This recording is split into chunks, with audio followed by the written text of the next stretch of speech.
বৃহত্তৰ পলাশগড় এৰিয়া এইটো খুব ঐতিহ্যপূৰ্ণ জেগা এডোখৰ।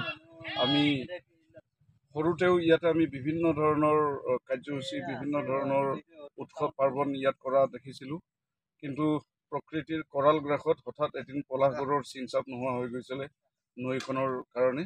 কিন্তু এতিয়া পুনৰ গোটেই 18-20খন গাঁৱৰ মানুহে লগ হৈ গোটেই আমাৰ পূব টংলা আঞ্চলিকৰ যিখিনি মানুহ তেখেতসকলে আহি এই ৰাস পূজাখন কৰিবৰ কাৰণে সিদ্ধান্ত ল'লে আৰু সেই মৰ্মে আমি গোটেই নৈৰ পাৰে প্ৰায় 15-20 বিঘা মাটিত আমি গোটেই এটা খুব ধুনীয়া এটা ডিজাইন কৰিছোঁ নৈখনক লৈ পেলাই, দলংখনক লৈ পেলাই।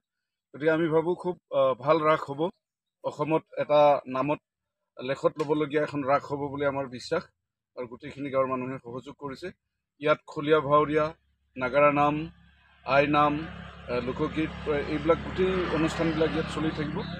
গতিকে সমূহ ৰাইজৰ সহায় সহযোগিতা কামনা কৰিছোঁ।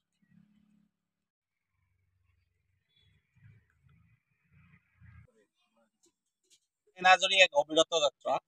পূব টংলা আঞ্চলিক শ্ৰীকৃষ্ণ ৰাস উদযাপন সমিতিয়ে পোনপ্ৰথমবাৰৰ বাবে আমি পলাশগড়ত এইবেলি শ্ৰীকৃষ্ণ ৰাস মহোৎসৱটি 15 নৱেম্বৰৰ পৰা 21 নৱেম্বৰলৈ 7 দিনীয়া বৰ্ণাঢ্য কাৰ্যসূচীৰে আয়োজন কৰিবলৈ মনস্থ কৰিছোঁ আৰু ইয়াৰ প্ৰতি এই বৃহত্তৰ পলাশগড় অঞ্চলক সাঙুৰি ইয়াৰ প্ৰায় 14ৰ পৰা 15খন গাঁৱৰ ৰাইজৰ যি অভূতপূৰ্ব সঁহাৰি, সেই অভূতপূৰ্ব সঁহাৰিৰ ফলশ্ৰুতিত আৰু ৰাস মহোৎসৱলৈ মাত্ৰ 2টা দিন মাজত থকা অৱস্থাত আমি এই আপোনালোকে দেখা পাইছে সংবাদ মাধ্যমৰ কৰ্মীসকলে এই বিভিন্ন ধৰণৰ কাৰুকাৰ্যসমূহ আমি প্ৰায় প্ৰস্তুতি সম্পূৰ্ণ কৰিবলৈ চেষ্টা চলাইছোঁ। ইতিমধ্যে আমাৰ লগত কৰ্মীসকল আছে, বিভিন্ন ক্ষেত্ৰত কৰ্মীসকল আছে।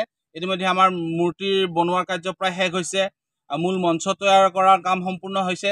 খালি কিছু অন্তিম মুহূৰ্তৰ যি ৰূপ তাক দিবলৈ বাকী আছে, বাকী কামসমূহ শেষ হৈ উঠিছে। ইতিমধ্যে আমি উক্ত সমূহ কাৰ্যসূচীৰ কাৰণে সমগ্ৰ বৃহত্তৰ অঞ্চলৰ ৰাইজৰ সহায় সহযোগিতা আৰু উপস্থিতি সমূহ এই 7 দিনত কামনা কৰিম। আমি অসমৰ এগৰাকী জনপ্ৰিয় নাগাৰা নামৰ কণ্ঠশিল্পী সুভাষ নাথক আমন্ত্ৰণ কৰিছোঁ, জনপ্ৰিয় নাগাৰা নামৰ কণ্ঠশিল্পী বৈজয়ন্তী তালুকদাৰক আমন্ত্ৰণ কৰিছোঁ, কৃষ্ণ নৃত্য, দিহানাম প্ৰতিযোগিতা, আধুনিক নৃত্যৰ যি প্ৰগ্ৰেম, বিভিন্ন ধৰণৰ কাৰ্যসূচী আমি হাতত লৈছোঁ। ভাগৱত পাঠ কাৰ্যসূচী সকলো দিনতে থাকিব।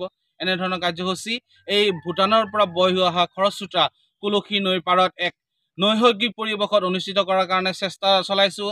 ৰাইজৰ সহায় সহযোগিতা আমি আন্তৰিকতাৰে বিচাৰিছোঁ।